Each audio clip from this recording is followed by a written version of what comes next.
Oh, you want to help the starving poor people? Well, we know you like JK Rowling, so you're not allowed.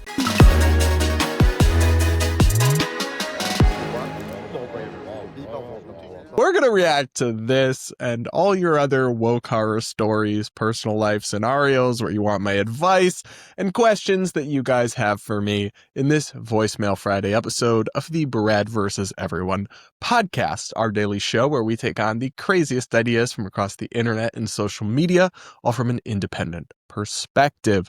The link to send one in is, as always, in the description. And up first, just when you... I'm never surprised at this point by any of y'all and the things you send in, but this one did surprise me a little because it's just so diabolical and so unhinged. Listen to this woman recount the experience she had when she tried to help feed the hungry and was told she is too problematic. Listen to this. Hi, Brad. My name is Jen. I live in a city outside of the capital of New York, and in my local community Facebook group, we've been talking about the SNAP situation that might happen next month, and a lot of people have been worried about, being able to feed their family and things like that. And even though I am more right-wing, I don't know, I feel bad and I wanted to help. So I got in touch with this guy who's part of a local organization that hands out supplies and food and things like that once a month. And we became Facebook friends and have chatted here and there. And I was actually supposed to meet him tomorrow because I did like a big order. I went shopping today and I bought like a ton of stuff that was on their wish list that they have posted. And it turned out to be like a little over $200, which I know is not like a ton, but it was a lot for me, And so, yeah, I was supposed to meet him tomorrow, and he just sent me a message saying that he does not want to meet with me. He does not want to work with me, that he has no interest in working with a transphobe and a bigot, and he blocked me. And the reason he sent that is because I made a post supporting JK Rowling and just thanking her for caring about women pretty much, but I didn't say anything mean or hateful. So yeah, I don't know. So look, I have so much to say about this, but first I want to applaud you and encourage others to do this as well. If you are a right-leaning person, as I am, and if you are skeptical of waste or certain types of food stamp spending, that's okay, and I'm actually going to talk about that in an upcoming episode, but you should still absolutely have compassion for the people who genuinely do need it and are going to potentially lose access if the government shutdown continues, and you should take, even if you don't believe in any welfare at all, it is absolutely then incumbent on you as a conservative or a Christian to take whatever steps you can in your community to help the needy. And it sounds like you did exactly that. And I'm sorry, but $200 is a lot. And you did a great thing and tried to help. And it is so deranged that this woke person would try to stop you because what?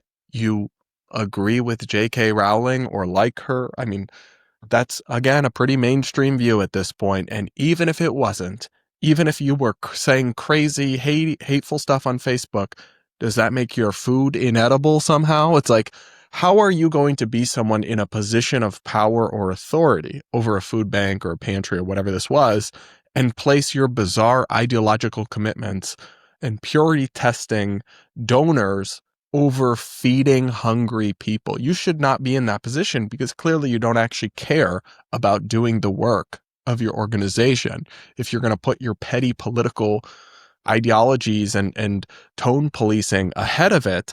But I would definitely encourage you to find somewhere else to do it. I don't think most people will be like this, but it's just wild to me that this is a recent experience. It's not even something from 2020 or 2021, although you did say it's New York, so I guess I shouldn't be that surprised. But still, the fact that we could have the current day and age, people still pulling this kind of crap is absolutely diabolical. So I would also encourage you to take this above the head of this person. So whatever pantry or nonprofit they're working at presumably has a board. And I think they would be interested to know that their employees are turning away perfectly good donations because of Facebook posts about controversial authors. You should let them know. You should rate or review the charity and let it publicly be known that this is their stance. And then actively do not stop, do not be deterred, and find somewhere else where you can help your community and help people who need it, because that is a really decent and good thing to do. And just because crazies try to get in your way doesn't mean you have to let them. I don't know, guys. Can you believe that people are still pulling this crap? Yeah. Let me know what you think in the comments below. Make sure subscribed, like, and all that. And remember, the link to send in your voicemail for Voicemail Fridays is in the description. Up next, we're going to hear from somebody whose woke white savior sibling is getting on their nerves for pretty understandable reasons. Listen to this. So, hey Brad, my name is Melissa. I'm a senior in high school, and I have an older half sister who has like a white savior complex and is just always inserting herself into like my relationships, and like even though I don't really want her to. So, she's my half sister, so my mom is Middle Eastern and her mom is like super white, so we obviously like look very different. And I have like, deeper skin and like all that. And so I was like telling her about, me and my friends. We like tease each other about like each other's backgrounds, and it's just like lighthearted joking and teasing. And I was telling her about this and she just kept saying, that's offensive and that's, it's bad for your mental health. And, I'm worried that this is just gonna negatively impact you and your view of yourself and like your cultural background. And I was trying to gently reassure her, like, no, this isn't bullying.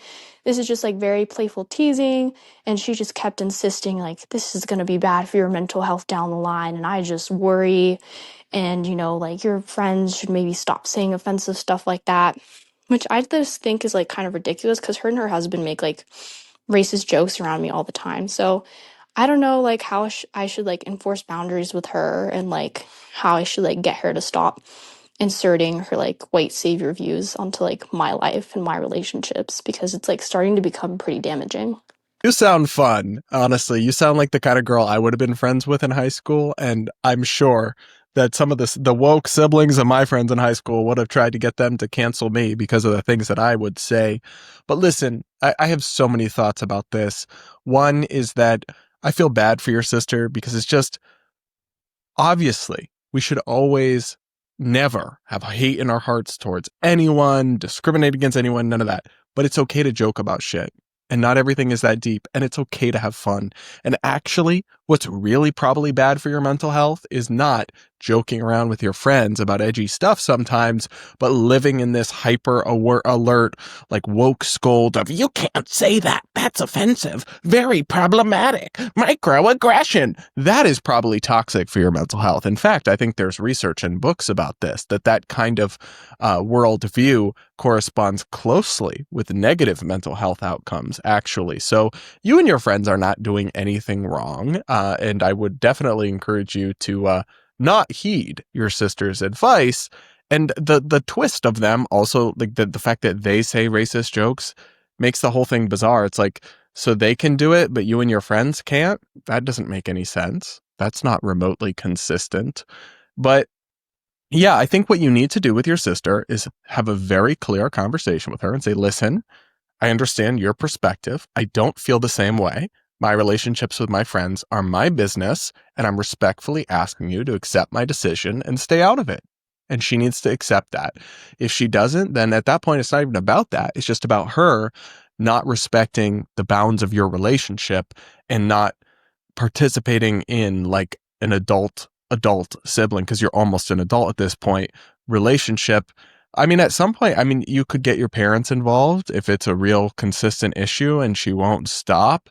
But I would really hope that if you were just honest and direct with her and said, you need to accept my decision and butt out, that she would, because it's ultimately not her life. And you are, I don't know, 17, 18, going to be 18 soon. If not, you're a high school senior. You're about to be an adult and head into the world, and you get to make your own decisions and joke about whatever the heck you want with your friends. So I hope that your sister stops giving you a hard time. And more importantly, I hope that you continue to go through life with a sense of humor and not constantly clutching your pearls about everything like your sister, because it's exhausting, and in fact is a recipe for an unhappy and anxiety-filled life, if you ask me. That's my take. You guys sound off in the comments and give your advice to this caller for sure. You can send your voicemails in as well. Links in the description.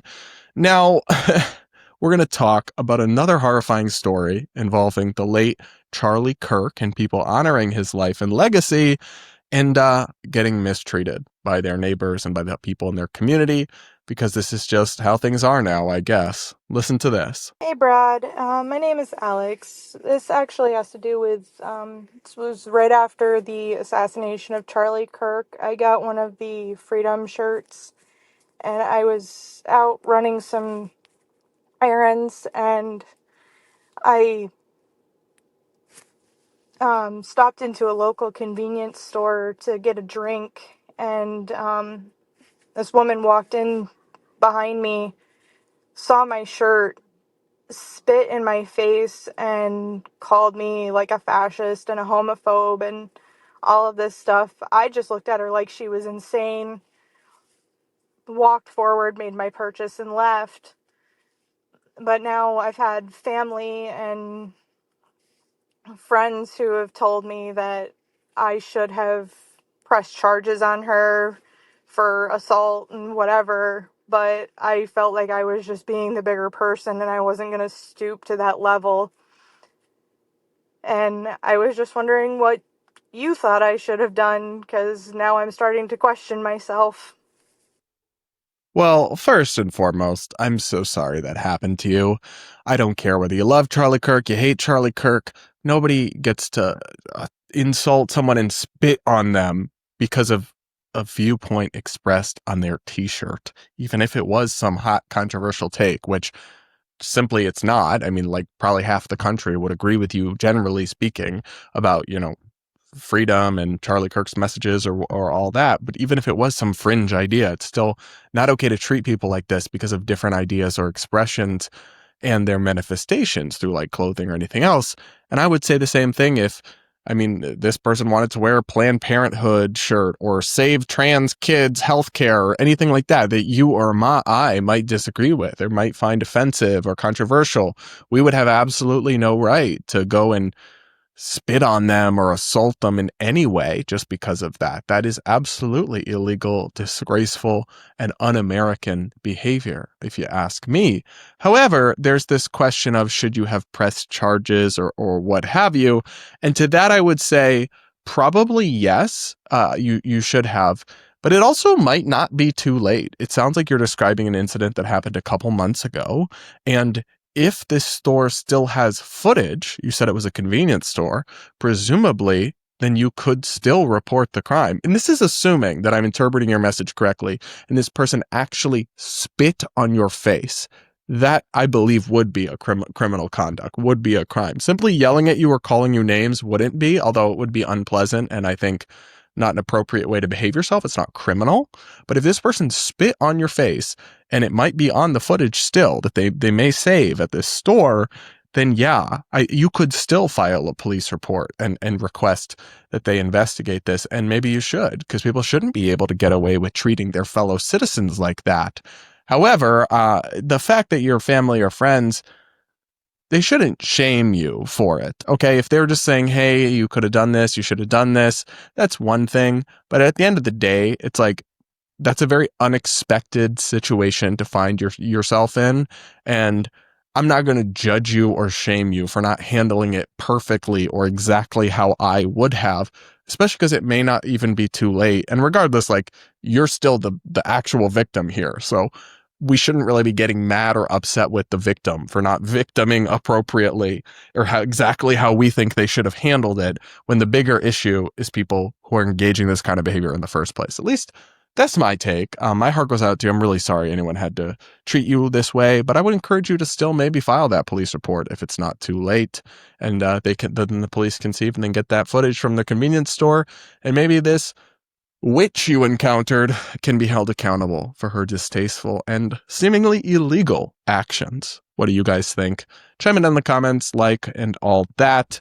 And up next, we're going to hear from somebody who needs some advice on handling political fights in the family. Let's listen. Hey Brad, longtime fan here. My name's Laura, and I'm kind of caught between a rock and a hard place here. Uh, I identify myself as a libertarian, but I'd say I'm mostly independent. My husband is a far leftist, I would say, and my father is on the right, although I wouldn't say he's far right, definitely right leaning. And because each of them are so locked in their echo chambers and so unwilling to hear the views of anyone else, both of them are making me feel like I need to make a choice between them, which I'm obviously not willing to do. I've accepted that they themselves will never be friends, but what do you think I can do to make it so I don't lose them both because I won't choose a side? Thanks so much for everything you do and for giving me some hope in a world full of madness. Well, thank you for listening and for the call. I guess what I would say is this. You don't have to choose between them. You should not do that for any political reason, at least. The only solution may be here to draw a boundary and say, all right, listen, we're family. We love each other. We have different views. And I wish that you were in a family, and I think families should be able to discuss difficult topics and be adults and civilized and mature about it when disagreements emerge. But if you can't, then simply stop talking about it. You know, at some of my in-laws' family dinners, there's a list of banned topics, and some of it's fun, just like jokes and fun. Like I used to always bring up cloning my dog, Reggie, rest in peace. And everyone got so sick of me saying the same thing over and over again. It got added to the banned list. Vaccines are on the banned list because some family members feel very differently. But you know what? At the end of the day, there is no use or utility in sabotaging family relationships through intense discussions about these abstract political issues that neither of you have any influence or control on what happens. You are just fraying otherwise positive relationships and opportunities for connection for no reason, to literally accomplish nothing and serve no purpose. So what I would suggest is that you draw a boundary with them and you say, listen, we're not going to talk about politics anymore when the three of us get together. We're all going to be adults and mature about it and set these issues aside and respect everyone's right to have their own opinion. And if they can't do that, then at that point, that's the problem. Not their politics, but their inability to respect basic boundaries and civility and decency that is integral to any healthy family dynamic. So that's, to me, seemingly the only thing you could do at this point. I don't think there's reconciling these different beliefs or teaching them how to have constructive debate. As much as I would love that, it seems a little naive or a little, I don't know, pie in the sky to think you're really going to be able to achieve that between your husband and your father. I think you're just going to have to try to set these discussions and topics off limits and keep everybody getting along that way. That's my advice. That's what I would do in that situation. But ultimately, it's your family and your life. And whatever you decide, I hope it works out because it makes me so sad. I hear from so many people whose families are just torn apart by politics. And it's just tragic because at the end of your life, it's like those family relationships will be among the most important things you ever had. Yet, any one of us individuals feelings about immigration policy or whatever, even if you're very emotional about it, you care about it so much, it's like you cutting off your dad or hating your dad or any sort of relationship is not going to change anything. The same stuff's still going to happen. You're just one person. You're one vote in this country of millions of hundreds of millions of people. It's like you are destroying relationships. Not you necessarily, but in general, people are destroying relationships in a way that serves no purpose. It's not like it's going to change their political views. It's not going to recruit people. It's just going to isolate people more into their own echo chambers where they get more extreme. It's one of the most toxic forces playing out in our politics and in society today, unfortunately. And I really hope it works out for you. We're going to hear from somebody who has a question about a confusing relationship they're observing. Let's listen. Hi, Brad. My name is Gabriel. I'm in high school, and I have this crazy story. So there's this girl. She's trans, and well, hold on. She's born female. It is socially transitioned to a man, I guess. I don't know, but I don't believe in that, so I'm just gonna say she. Like she's dating a man who's gay, which is really confusing to me because, like, if you're a man and you're dating a woman, you're straight. But since she's trans, she's gay and he's also gay. It's really confusing to me and, like, really, really crazy. And I was just wondering, like, what are your thoughts on this? Because it's just confusing and it gave me a headache. So, yeah. Well, it didn't give me a headache, perhaps because I'm used to hearing about this kind of like incoherent nonsense, and I'm actually able to follow this. So, for listeners who are slightly confused, there is a trans guy, so a biological female who identifies as a guy, who has only socially transitioned, according to this caller in your school or whatever, who is dating a guy, like a biological man, and they're claiming this is a gay relationship and that both of them are gay. That is not really correct. I'm sorry, but especially in total absence of medical transitioning, but really regardless, male plus female, romantic sexual relationship is heterosexual. Now, it's a little more nuanced or complicated when you have somebody who's fully transitioned and very closely resembles the opposite sex of their actual biological sex, because then, I mean, it's just not quite accurate to say they're straight. I mean, it might be technically accurate, but it's not. It doesn't really capture the essence of their attraction or their relationship at that point. But in this case, where it's just a social transition, what does that even mean? I mean, is she just wearing baggy clothes and getting a short haircut? So no, it's not a gay relationship. But if they want to call it that, if they want to cosplay queer, whatever, I guess at the end of the day, my advice would be to laugh about it and roll your eyes in your head and then keep it moving. Like, it just doesn't affect you. You know, it's not your business, really. It's not your problem that they don't make sense. So I would just encourage you to focus on yourself. You don't need to confront them and say, stop calling yourself gay. You don't make sense. That's not, it's like, let them knock themselves out. People walk around all day, believing all sorts of fake and nonsensical and inconsistent things.